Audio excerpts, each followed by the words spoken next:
Buonasera e ben ritrovati con il TG Flash di New Sicilia, di seguito i titoli più importanti del pomeriggio. Giallo a Palermo per un 48enne trovato morto in casa da giorni. Il corpo senza vita è stato rinvenuto sul divano vicino all'ingresso dell'appartamento. Sono in corso le indagini per ricostruire l'accaduto.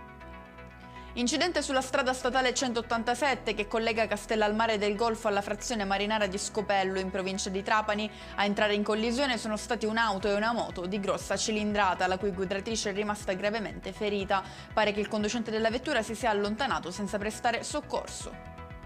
Derubata di 10.000 euro un'anziana d'Agrigento, una ragazza, fingendo di voler essere d'aiuto nel portare la spesa, si è intrufolata all'interno della casa della donna per mettere a segno il colpo. Nei guai il titolare di un chiosco bar di Acireale in provincia di Catania ha rivelatosi un abituale ritrovo di pregiudicati. Il questore di Catania ha emesso il provvedimento di sospensione dell'attività per 7 giorni. Chiudiamo con il meteo, domani la pressione resterà stabile garantendo bel tempo con cieli sereni o poco nuvolosi su tutta l'isola. Non si escludono però infiltrazioni umide in serata causando annuvolamenti e possibili rovesci. E con questo è tutto, prossimo appuntamento lunedì alle 13:30. Grazie per averci seguito, buona serata.